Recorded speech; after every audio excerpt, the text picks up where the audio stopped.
Eres nuestro Dios, eres nuestro Padre. En ti está nuestro descanso, nuestra fortaleza. Oramos, Señor, porque al abrir tu palabra sabemos que estamos abriendo nuestros oídos a la voz de Dios. Guíanos, Señor.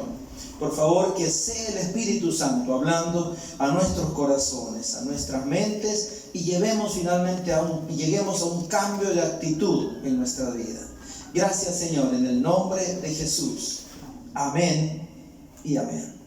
Bien, nuestra lectura está en Lucas capítulo 7, versículo 18 en adelante. ¿Ok? Bien, dice: los discípulos de Juan le dieron las nuevas de estas cosas, y llamó Juan a 2 de sus discípulos y los envió a Jesús para preguntarle: ¿eres tú el que había de venir, o esperaremos a otro? Cuando pues los hombres vinieron a él, cuando vinieron a Jesús, le dijeron: Juan el Bautista nos ha enviado a ti para preguntarte: ¿eres tú el que había de venir, o esperaremos a otro? En esa misma hora sanó a muchos de enfermedades y plagas y de espíritus malos, y a muchos ciegos les dio la vista. Y respondiendo Jesús les dijo: id, haced saber a Juan lo que habéis visto y oído. Los ciegos ven, los cojos andan, los leprosos son limpiados, los sordos oyen, los muertos son resucitados, y a los pobres es anunciado el Evangelio. Y bienaventurado es aquel que no haya tropiezo en mí. Cuando se fueron los mensajeros de Juan, comenzó a decir Jesús de Juan a la gente: ¿qué salisteis a ver al desierto? ¿Una caña sacudida por el viento?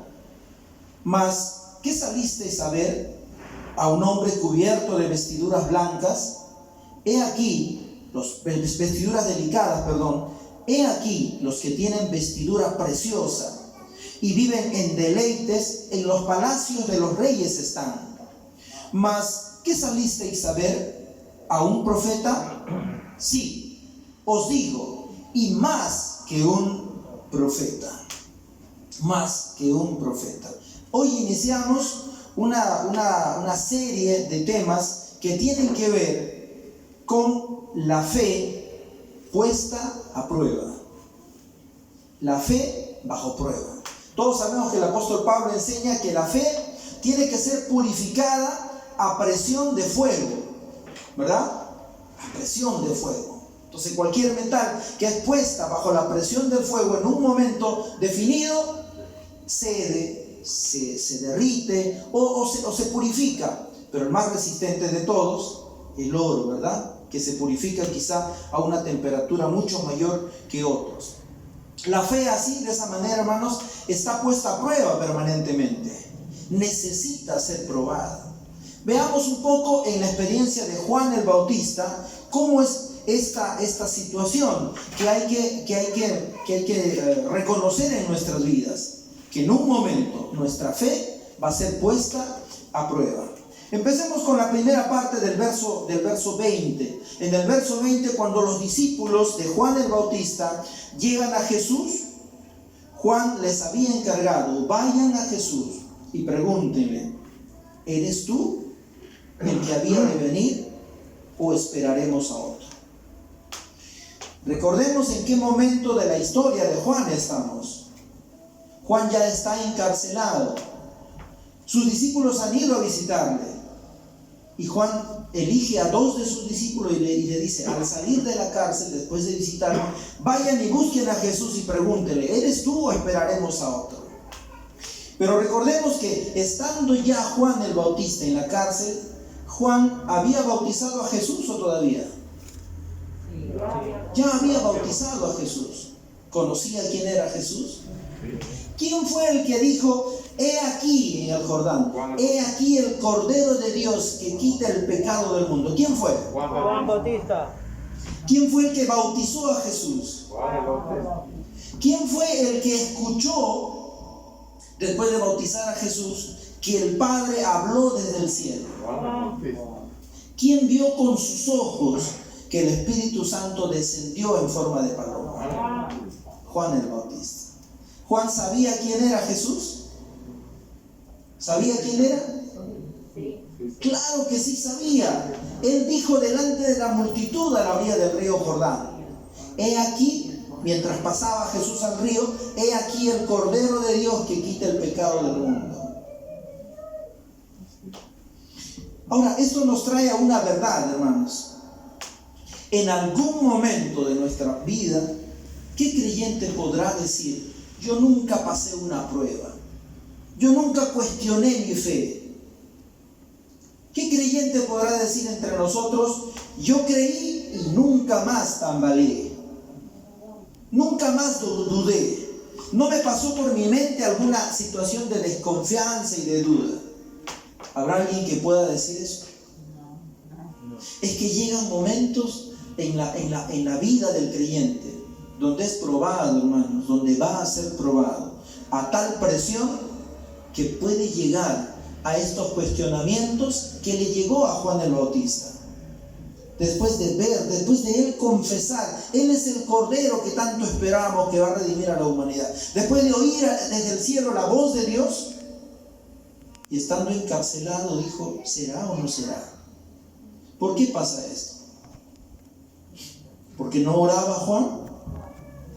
¿Por qué no leía la Biblia? ¿Por qué no iba al CADES? ¿Por qué no venía a la iglesia presencial? No. ¿Sabe por qué pasaba? Porque el hombre estaba encarcelado a raíz del odio que le tenía Herodías, la pareja de Herodes. La pareja que era. Y él sabía que estaba enfrentando la posibilidad latente de la muerte. Y perdonen el término, pero si usted y a mí me dicen: mañana te vas a morir, no sé qué me dé escalofrío, salgo corriendo, busco al especialista, qué sé yo, ¿no? Juan el Bautista estaba en esa situación. Me van a matar. Y sabía que Salomé, bueno, finalmente ella no era la que iba a matarlo o mandar a matarlo, pero la mamá de Salomé estaba dispuesto a degollar. ¿Saben cómo murió Juan el Bautista, verdad?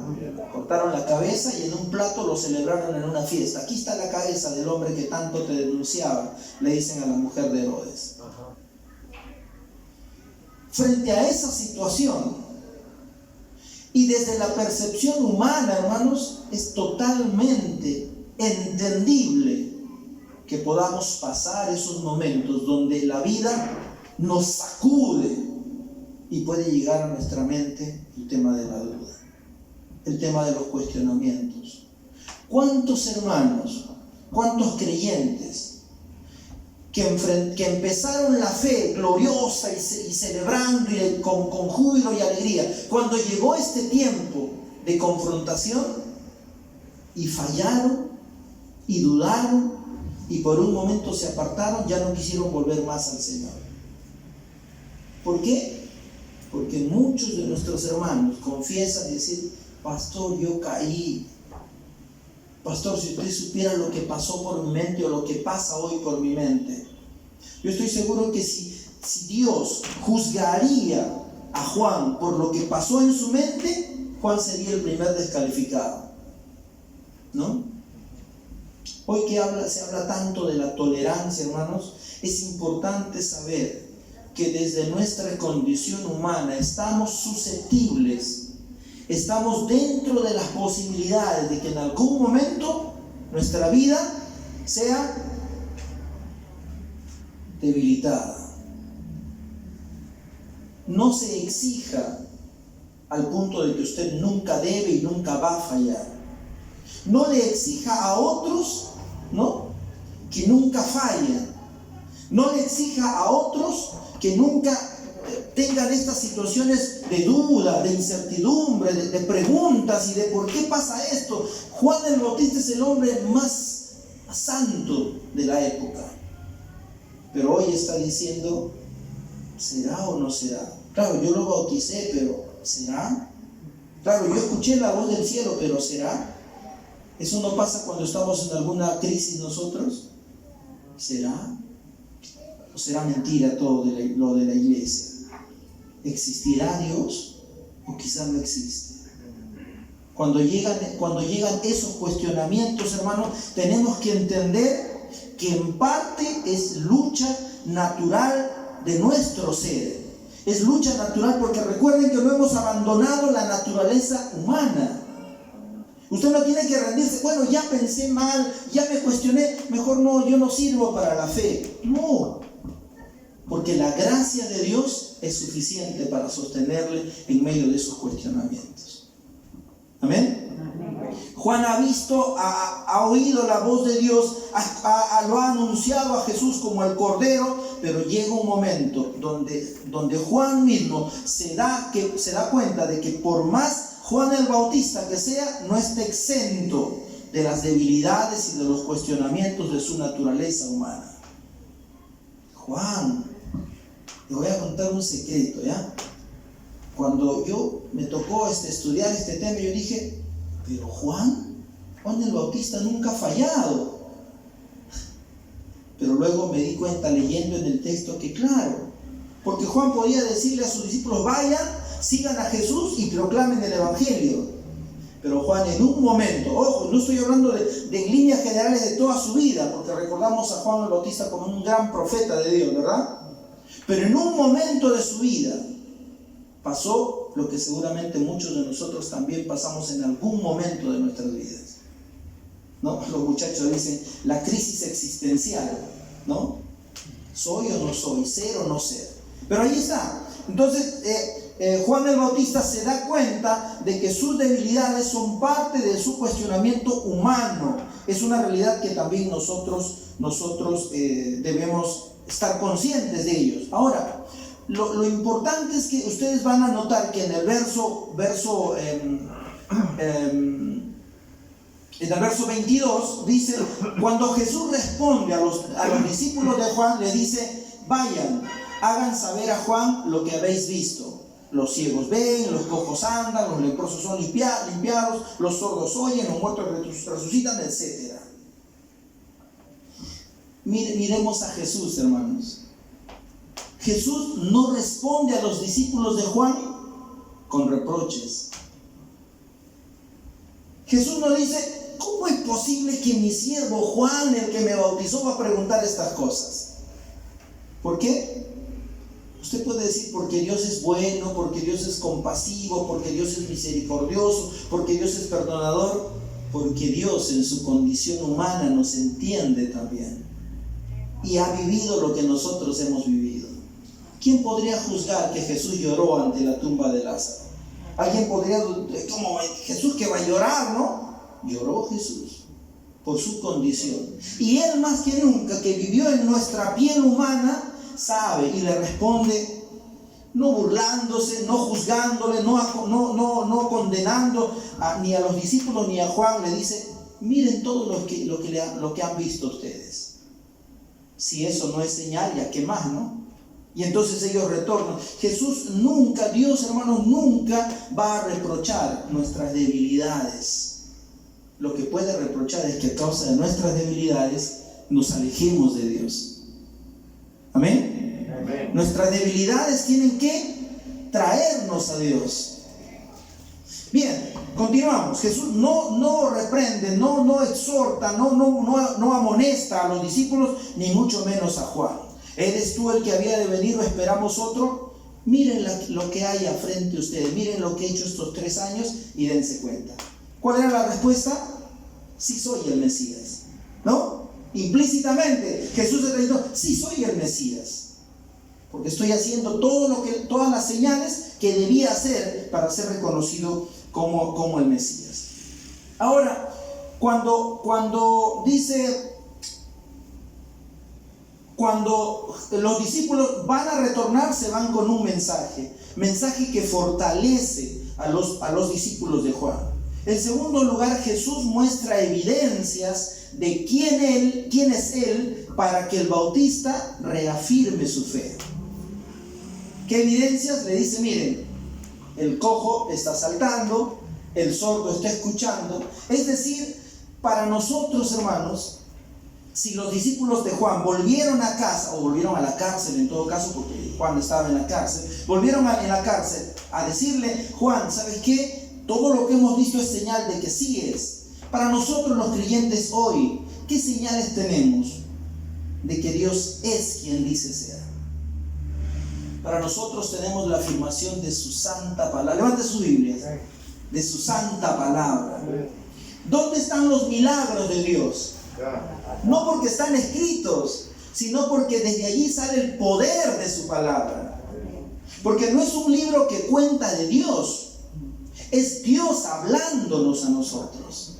Y entonces la importancia de reconocer a Dios a través de sus palabras son manifestaciones o son formas en las que Dios quiere y va a manifestarse a nosotros. Por eso, hermanos, creyente que desconoce la palabra de Dios está más expuesto a no tener de dónde agarrarse, a no tener de dónde tomarse en los momentos de debilidad. Pero Dios, que es bueno y sabe la fragilidad de nuestras vidas, entonces nos deja en su palabra promesas tan sólidas, tan firmes, como la que dice el Salmo 27, ¿no? ¿Se acuerdan? Aunque un ejército acampe contra mí, no temerá mi corazón. Aunque contra mí se levante guerra, yo estaré confiado. Si nosotros reconocemos esas promesas de Dios en nuestras vidas, nuestros momentos de crisis, nuestros momentos de debilidad, de lloro, de llanto, de ya no querer ir a la iglesia por algunos días y de depresión, encontrarán un asidero donde, así como Jesús le dijo a los discípulos, vean las cosas que yo hago. Dios también hoy día, frente a esas situaciones, nos da testimonios los cuales van a fortalecer nuestra fe. Testimonios como esto que dice, ¿no? Aunque un ejército acampe contra mí. Y luego el Salmo 27 al final dice, no, aunque mi padre y mi madre me dejaran, con todo Jehová me recogerá. Y eso es el extremo, que tu padre y tu madre te dejen, es el extremo. Eso no es lo común. ¿Amén? Allí está. Entonces, las evidencias que Dios quiere mostrarte a ti para afirmar su fe, hoy no puedes salir corriendo, como alguien dijo, a buscar un milagro para alimentar tu fe. Porque los milagros, esos son eventos excepcionales y que no están todos los días en un horario en enlace o están todos los días en una campaña evangelística, etcétera, etcétera. ¿Amén? Usted tiene que buscar en la palabra lo que Dios quiere hacer para usted. No quiero ver milagros, voy a poner tal canal a las 9:30 de la noche. No voy a ver milagros, el domingo voy al culto y de 11 a... No, porque Dios le da un asidero confiable para usted a través de su palabra, donde usted puede reconocer y conocer a Dios. Como los discípulos, claro, Jesús tiene la autoridad, está en la tierra y está haciendo eventos milagrosos. Entonces Jesús le dice, miren lo que he hecho y pregúntenme otra vez, ¿soy o no soy? Soy el que soy. Y hoy Dios nos permite la palabra para reconocer en ella las cosas que Dios hace, pero lo más importante, lo que Dios es. ¿Amén? Porque Dios es más grande por lo que es que por lo que hace. Y es el momento en que nuestra debilidad, nuestra sensibilidad, nuestra fragilidad encuentra fortaleza en las revelaciones de la palabra del Señor. No debemos decepcionarnos entonces de nosotros mismos, hermanos, ni debemos cuestionar nuestra fe porque pensé así, porque me debilité, porque caí incluso, ¿no? Si vuelves a Dios con fidelidad, con entrega, con rendición, Dios te va a restaurar y te va a levantar.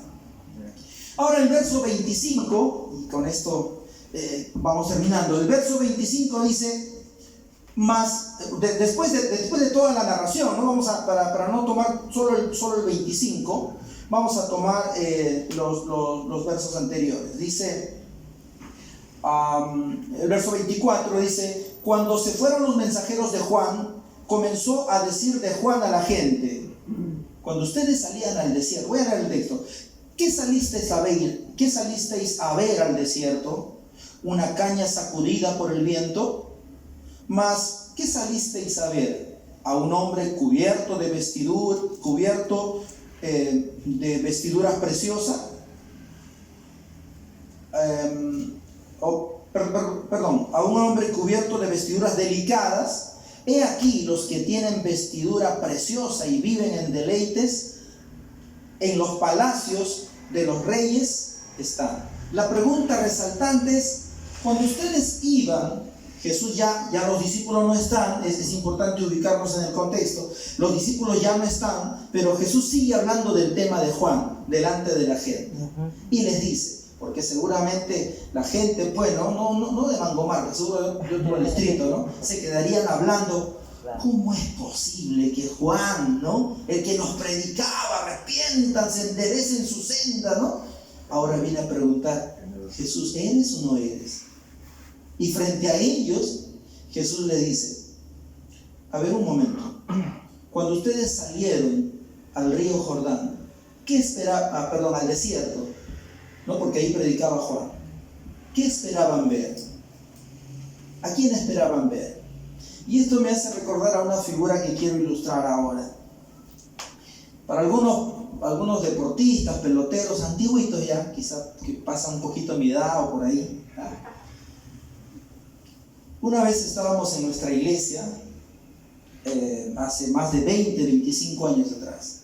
Y entró, y yo estaba aquí dirigiendo ese tiempo el culto, y entró una persona, nuestra iglesia era así como esta, tal cual, estaba en la calle, y pasó un señor que llamaba la atención por lo alto que era.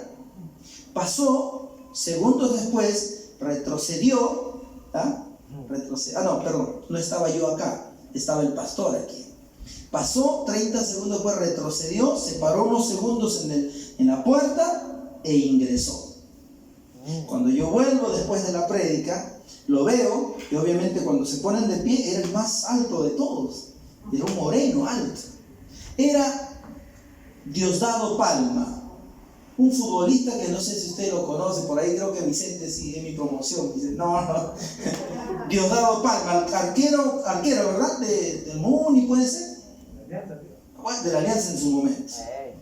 Y cuando lo abordamos, porque me tocó abordarlo y saludarlo y todo, y le pregunto, ¿cómo fue que llegaste a la iglesia? Y me dice, mira hermano, me dice, estoy hablando hace casi 30 años atrás. Cuando yo pasé y vi al predicador, dije, ¿qué? ¿Él es un predicador? Retrocedí y decidí entrar. ¿Sabe quién era nuestro pastor en aquel entonces? Era un pastor de 1,85 m, 1,80 m, mami, más o menos. Era más alto que yo, mucho más alto que yo. Era un hombre fornido, era un hombre, como dicen, de cajón, ¿no? Y no era trigueño, no era morocho, no era sambo, no era negro, era azul, ¿ya? O sea, era, como dice, negro,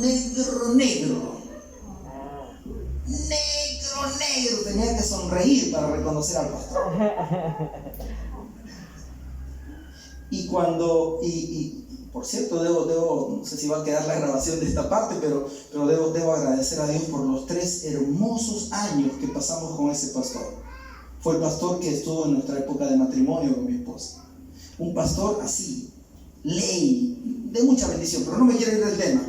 Cuando esta visita, este Diosdado Palma, este arquero que entró, me dijo, yo entré porque nunca pensé que un predicador tuviera ese color.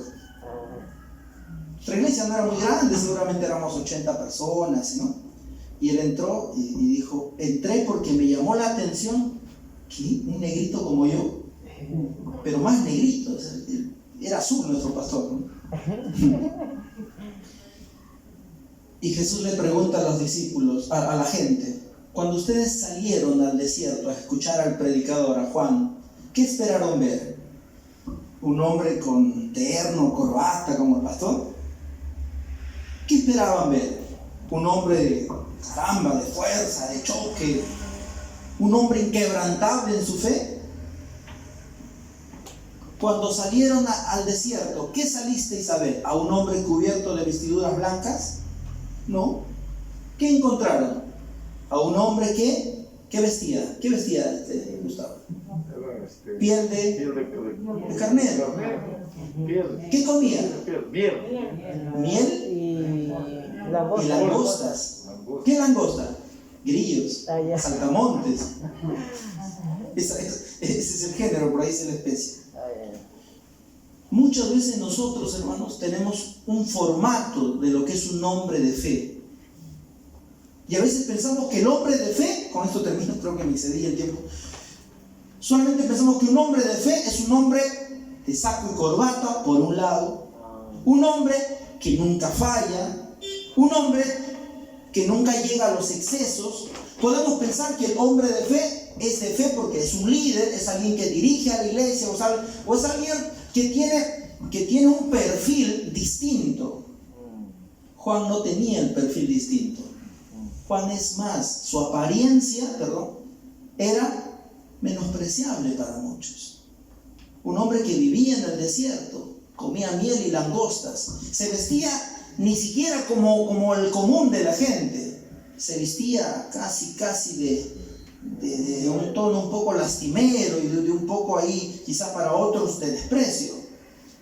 Pero Jesús dice en el verso 26, dice: ¿mas qué salisteis a ver?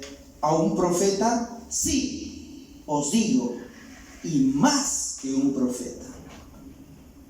Acaba de cuestionar su fe Juan, pero delante de la gente Jesús dice: este es un hombre, no es un profeta cualquiera, es un gran profeta de Dios. Pero Señor, pero si acaba de dudar. Termino, hermanos, resaltando la importancia de saber que en Dios no nos ha dado una fe que no va a ser cuestionada por nosotros y por las circunstancias. Va a ser una fe puesta a prueba constantemente, y esta partecita nos debe ubicar, hermanos, en la posición donde siempre debe estar el creyente. No una posición: en Cristo somos victoriosos, nada nos pasará, o en Cristo nunca faltará la billetera, ¿no? O en Cristo tenemos el éxito. Esta parte, cuando Jesús dice: ¿cómo piensas que es un hombre de Dios? Que piensa que porque es andrajoso, porque no tiene, porque viene con su carrito viejo, ¿no? Porque viene con la moto, ¿no? ¿Piensa que él debe ser, o porque viene a pie no debe ser? Y Pablo nos ubica, esta parte tiene que ubicarnos en reconocer nuestra debilidad. Esta sección del texto nos ubica en una posición de debilidad que siempre glorifica al Señor. ¿Me entienden? La posición de valentía y de todo poder de usted y de mí no glorifica al Señor. Lo que glorifica es cuando yo soy débil, reconozco mi debilidad. Y el apóstol Pablo escribe en 1 Corintios capítulo 12, dice, hablando de lo que vio en la gloria de Dios en el cielo: y para que la grandeza de las revelaciones no me exalte desmedidamente, me fue dado un aguijón en mi carne, un mensajero de Satanás que me abofetee, para que yo no me enaltezca sobremanera. Respecto a lo cual, desde el mal que tiene, le he pedido 3 veces al Señor que me lo quite.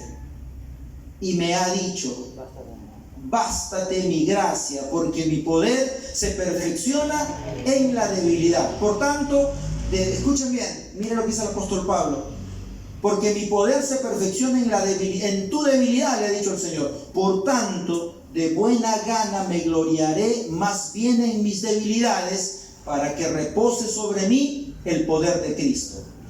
Por lo cual, por amor a Cristo, ¿qué dice? Verso 10, 12:10 de 2 Corintios. Por lo cual, por amor a Cristo, me gozo en las debilidades, en afrentas, en necesidades, en persecuciones, en angustias. Porque cuando soy débil, entonces soy fuerte. Porque cuando soy débil, entonces soy fuerte. Las crisis en la batalla de la fe, hermanos, no siempre son un síntoma de derrota, sino una razón para atender la fragilidad de nuestras vidas.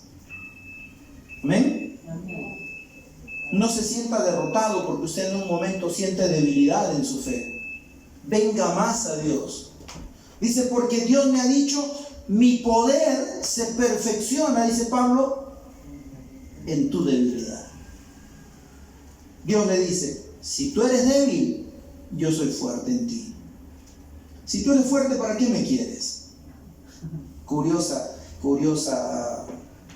forma de enseñar aquí el Señor al apóstol Pablo. La crisis entonces en la batalla de la fe no siempre muestran derrota, sino más bien deben ubicarnos en el lugar donde estamos, debajo de la gracia, debajo de la cruz, conscientes de que es Dios quien nos ayuda. Finalmente, hermanos, con esta breve reflexión, no hemos pretendido desacreditar la fe de un hombre tan grande como Juan el Bautista, sino que consideremos su experiencia en ese momento totalmente comprensible, expuesto a la muerte, experiencia de incertidumbre y de inseguridad que cada uno de nosotros puede experimentar.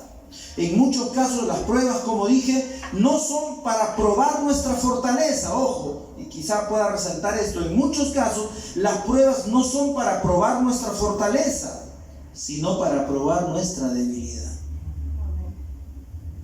Amén. Amén. Muchas veces las pruebas no son para probar nuestra fortaleza, sino más bien nuestra debilidad. Aunque tenemos la victoria asegurada en Cristo, porque la victoria absoluta y final será nuestra gracias a Jesucristo, algunas batallas en nuestra fe van a hallar o dejar estragos en nuestras vidas.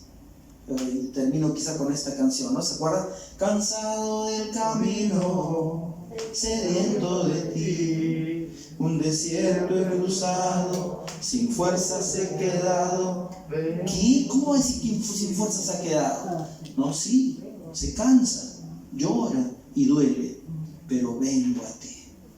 Ese es el mensaje, hermanos, que a través de lo que Dios nos enseña por la vida de hombres como Juan, podemos retomar nuestra conciencia, no de que somos infalibles, no de que nunca debemos fallar. Lo que nunca debemos hacer es apartarnos del reconocimiento de nuestra debilidad y escondernos en la gracia, en la cruz de Jesucristo. Amén. Amén. Dios nos permita seguir adelante. Yo quiero que podamos orar un momento. Cierren sus ojos y en este momento de oración, cierren sus ojos y en este momento de oración yo quiero pedirle, Señor, dígale usted, Señor, si yo he fallado hasta aquí y en vez de fortalecerme he querido retroceder, dígale así, ahora reconozco que mis debilidades son para que tú te glorifiques. Por eso, dígale así, en medio de las pruebas, yo me rindo a ti. En medio de mi pensamiento de abandonar la fe, de abandonar la iglesia, hoy me reafirmo sabiendo, Señor, que esta lucha será constante, pero que la batalla total y absoluta está en ti. Ayúdame, Señor. Pongo mi vida en tus manos y te damos gracias por esta tu palabra que ha sido expuesta. En Cristo Jesús. Amén. Amén. Hermanos queridos, Dios